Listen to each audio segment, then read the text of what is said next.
या देवी सर्वभूतेषु मा चन्द्रघण्टारूपेण संस्थिता नमस्तस्यै नमस्तस्यै नमस्तस्यै नमो नमः। जय माता दी। आप सभी का दिन शुभ और मंगलमय हो। माता रानी की कृपया आप सभी पर बनी रहे। आज गुप्त नवरात्रि का तीसरा दिन है और माँ चंद्रघंटा और माँ विद्या माँ त्रिपुर सुंदरी की पूजा की जाएगी।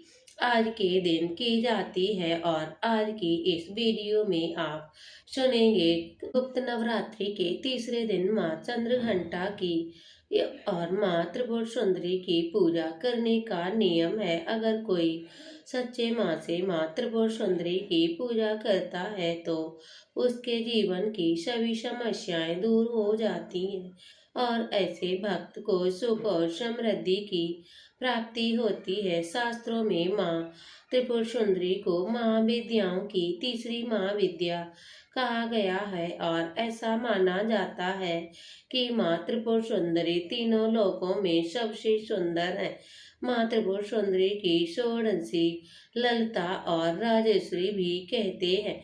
शास्त्रों में माँ त्रिपुर सुंदरी को माँ पार्वती का प्रतिनिधित्व करने वाली देवी बताया गया है। इसीलिए माँ त्रिपुर सुंदरी को तांत्रिक पार्वती भी कहा जाता है। माँ त्रिपुर सुंदरी 16 वर्ष की कन्या के रूप में दिखाई देती है। शास्त्रों में वर्णन मिलता है माँ त्रिपुर सुंदरी अर्थात माँ षोडशी का रंग सुनहरा लाल होता है। माँ दुर्गा के समस्त रूपों में से एक रूप जगत प्रसिद्ध माँ त्रिपुर सुंदरी का है और माँ त्रिपुर सुंदरी तीनों लोकों में सबसे सुंदर और सबसे कर्म में बहुत जल्दी फल देने वाली है।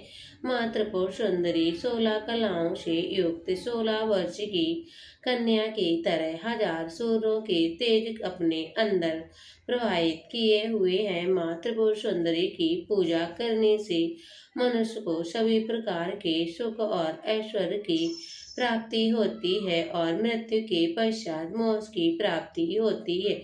अब हम सब सुनेंगे माँ त्रिपुर सुंदरी की संपूर्ण कथा। माँ त्रिपुर सुंदरी की शक्तियाँ और रूप बताते हैं। देवी त्रिपुर सुंदरी अपने अलौकिक सौंदर्य के लिए जानी जाती हैं। त्रिपुर सुंदरी का अर्थ ही है तीनों लोकों में सबसे सुंदर देवी।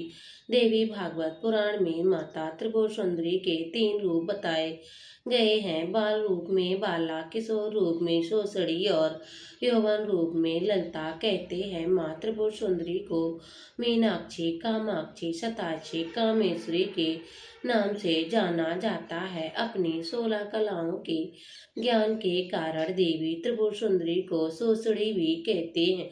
मार्गशीर्ष महीने की शुक्ल पक्ष पूर्णिमा को त्रिपुर सुंदरी देवी जयंती मनाई जाती है। पौराणिक कथा के अनुसार देवी सती की मृत्यु के दुख में भगवान शिव के ध्यान मग्न रहने के कारण तीनों लोकों के कार्यों में रुकावट होने लगी। तब सृष्टि के हित के लिए इंद्रदेव ने कामदेव को शिव का ध्यान भंग करने के लिए भेजा।